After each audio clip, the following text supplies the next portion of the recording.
तो आचार्य भगवान ने हर एक जीव को उस दृष्टि से देखने की कोशिश की है, कैसे उनका उद्धार हो सके, कैसे उनका कल्याण हो सके, कैसे वो उस वास्तविक धर्म की नींव से जुड़ सके। फिर वो किसी छाती विशेष, क्षेत्र विशेष, कहीं के भी क्यों ना हो, और यदि जैन धर्म भी हो, अच्छे विचारधारा भी हो, विचारधारा वाले भी हो, तो भी वह समय के अनुसार कैसे अपने आप को स्थापित कर सके, रख सके। इस विषय को भी आचार्य भगवान हमेशा छूते थे, और उसी को दृष्टि में रखते हुए शिक्षा के क्षेत्र में आचार्य भगवान का बड़ा योगदान रहा, चाहे वो प्रतिभा स्थली की बात हो, कोई भी बात हो। तो हम बात वो बता रहे थे, जब हम पूना की ओर जा रहे थे, एक संकेत हम लोगों को आचार्य भगवान से मिला था। पूना नगरी एक महानगरी है, पूना नगरी एक विद्या की नगरी मानी जाती है, पूना एक एजुकेशन हब माना जाता है। कहने के लिए वो पूना है, लेकिन वो पूना नहीं है।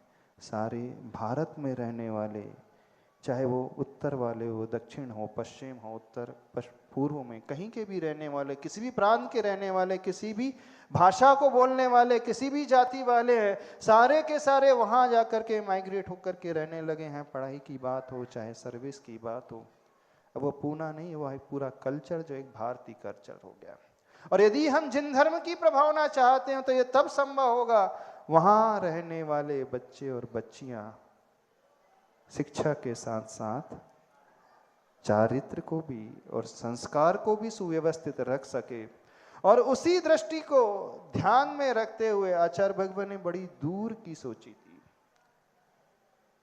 बच्चियों को यदि हमने धर्म से जोड़ दिया तो एक परिवार सुरक्षित हो जाता है, इस बात को याद रखना। परिवार धार्मिक तब बनता है जब उस घर में रहने वाली महिला संस्कारवान होती है, और जिस घर की महिला संस्कारवान नहीं है, तो कहने के लिए वो ईंट पत्थर का मकान होगा, वहां कुछ नहीं बचेगा। तो आचार्य भगवान की दूरदृष्टि, चाहे वो प्रतिभा स्थली को लेकर हो, चाहे हायर एजुकेशन को लेकर हो, वो परिवार वो धार्मिक तब बन पाएगा जब वहां रहने वाली महिला संस्कारवान हो, और महिला संस्कारवान तब हो जब आने वाली पीढ़ी सुरक्षित हो, यानी वो बच्चियां संस्कारवान हो। और बच्चियां संस्कारवान तब रह पाएंगी जब एक माहौल, एक वातावरण उन्हें उस प्रकार का मिल पाएगा। तो बस उसी वातावरण को ध्यान में रखते हुए आचार्य भगवान ने एक बहुत विशेष आशीर्वाद दिया था। बोले बच्चियां जो पढ़ने के लिए वहां जाती हैं, 12th के बाद इंजीनियरिंग की पढ़ाई करने के लिए, लॉ की पढ़ाई स्टडी करने के लिए, डॉक्टरी की पढ़ाई करने के लिए, अथवा सीएस अथवा एमबीएस अथवा अन्य भी प्रोफेशनल कोर्सेज करने के लिए जाती हैं, तो वहाँ का वातावरण एक अलग ही प्रकार का वातावरण है।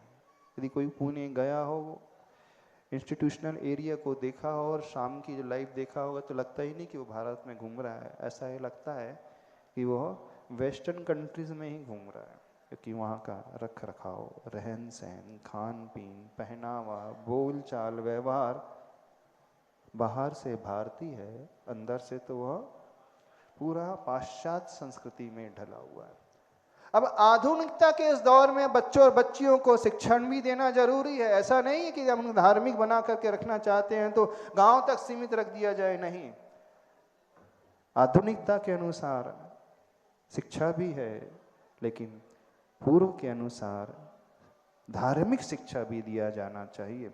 उसी को दृष्टि में रखते हुए आचार्य भगवान ने सुझाव दिया था कि एक ऐसा छात्रावास होना चाहिए जहां पर वो बच्चियां रह सके, जहां उन्हें शुद्ध भोजन की व्यवस्था हो सके, जहां उनके लिए एक धर्म की शिक्षण की भी व्यवस्था हो सके, जहां उनके लिए सुरक्षा का एक माहौल भी रह सके, और जहां वो परदेश में जाकर के, पर गांव में जाकर के यह महसूस कर सके कि नहीं, हम परदेश में नहीं रह रहे हैं, हम तो किसी बुंदेलखंड के गांव में ही रह करके वैसा ही धर्म करते करते हुए उसी प्रकार की शिक्षा को भी ग्रहण करते चले जा रहे हैं। तो आचार्य भगवान ने छात्रावास के लिए आशीर्वाद दिया था, और उसका नामकरण भी आचार्य भगवान ने किया था प्रतिभा जागृति हॉस्टल यानी girls, Digambar Jain girls hostel है।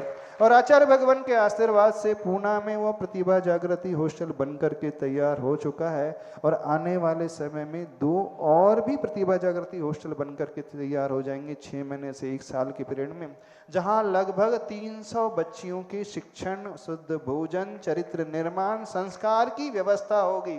तो हम यहाँ के रहने वाले लोगों से और सुनने वाले लोगों से कहना चाहते हैं, यदि आप अपने बच्चियों के भविष्य को लेकर के चिंतित हैं और उन्हें पढ़ाई हायर एजुकेशन कराना चाहते हैं तो निश्चिंत होकर के वहाँ पर एडमिशन कराइए। www.com प्रतिभा जागृति, गुजराती और मराठी में जागृति शब्द है, उसकी स्पेलिंग होगी प्रतिभा PRATHIBHA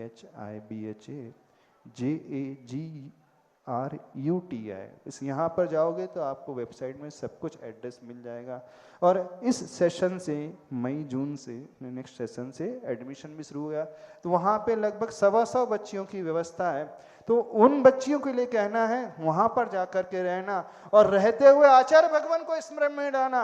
आचार्य भगवान भले ही हमसे दूर चले गए हैं, लेकिन दूर जाने के पूर्व भी वो सारी की सारी व्यवस्था, धर्म के संस्कार पूरे के पूरे तैयार करके दे करके गए हैं, ताकि आप शिक्षण भी ग्रहण कर सको और संस्कारवान भी बन सको। देखो ये कहलाती है दूरदृष्टि, ये कहलाती है विस्तृत दृष्टि, ये कहलाती है अपने को छोड़ करके आने वाले भविष्य को हम कैसे सुरक्षित रह सके और धर्म की नींव से जोड़ सके।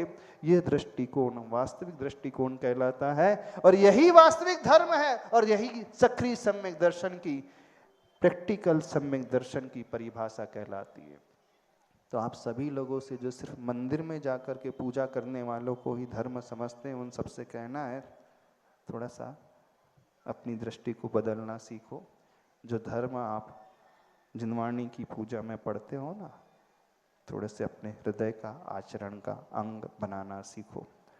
ऐसे महान गुरु हम सबको मिले हैं जिन्होंने सबके लिए सोचा है, क्या मनुष्य, क्या पशु, क्या जैन, क्या हिंदू, क्या सात्विक, क्या पाश्विक वृत्ति को रखने वाले वो कैदी, क्या शिक्षा के क्षेत्र में चाहे वो तीर्थ निर्माण के क्षेत्र में, चाहे वो आयुर्वेद के क्षेत्र में हो, चाहे वो चिकित्सा के क्षेत्र में हो, किसी भी क्षेत्र में हो, आचार्य भगवान एक ऐसी महान हस्ती थे, एक ऐसी वर्साटाइल पर्सनालिटी थे जो युग युगों में, शताब्दियों में नहीं, हजारों लाखों वर्षों में एक ऐसी दिव्य आत्मा होती है जो इस प्रकार से जन्म लेती है।